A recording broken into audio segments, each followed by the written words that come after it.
আমি সবসময় চেষ্টা করি ঠাকুরকেও নিজের হাতে বানিয়ে কিছু ভোগ নিবেদন করার। এই সোমবার ছিল আমার ১৬ সোমবার ব্রতের চতুর্থ সোমবার, তাই ভেবেছিলাম নিজের হাতে বানিয়ে ভোলে বাবাকে ভোগ নিবেদন করব।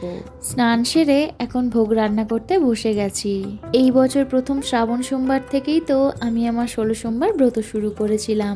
৪টে সোমবার বাড়ি থেকেই কাটিয়ে এসেছি, আর লাস্ট সোমবারটা ছিলাম ব্যাঙ্গালোরে, কিন্তু ওই লাস্ট সোমবারের পুজোটা আমি করতে পারিনি। শিব বাবার পছন্দের পায়েসও বানাচ্ছি, তাই আগে দুধটা গ্যাসে বসিয়ে দিয়েছি, তাতে দুটো এলাচ দিয়েছি আর গোবিন্দভোগ চালটা ভালো করে ধুয়ে ওতে ঘি মাখিয়ে আর দুধটা ফুটে ওঠার পরেই দিয়ে দিয়েছি। আর আজকে তো ভোগে পনিরের তরকারিও করব, তাই পনিরটাকে ভালো করে টুকরো টুকরো করে কেটে নিয়েছি। এদিকে লুচির জন্য ময়দাটাও মাখিয়ে রেখে দিলাম। পায়েসের চালটা সেদ্ধ হয়ে যাওয়ার পরে অল্প চিনি আর বেশ অনেকটা গুড় দিয়েছি। বেশ কিছুটা কাজু কিশমিশ দিয়ে দিলাম পায়েসে।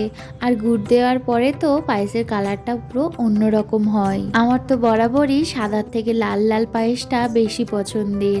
এটা বাতাসা বা গুড় দিলেই হয় লাল লাল। পায়েসটা হয়ে গেছে, আর এদিকে লুচিগুলো ভেজে নিচ্ছি। এই নতুন কড়াটা তো আমি আর মা পছন্দ করে কিনে এনেছি।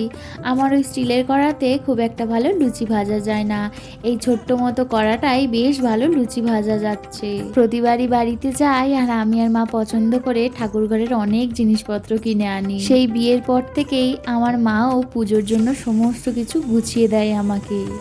সব কটা লুচি ভাজা হয়ে গেছে, আর এই তেলেই পনিরগুলো ভেজে নিচ্ছি পনির আলুর তরকারি করব বলে। ফোড়নে দিলাম দুটো কাঁচা লঙ্কা আর আলুগুলোকে টুকরো টুকরো করে কেটে নিয়েছি।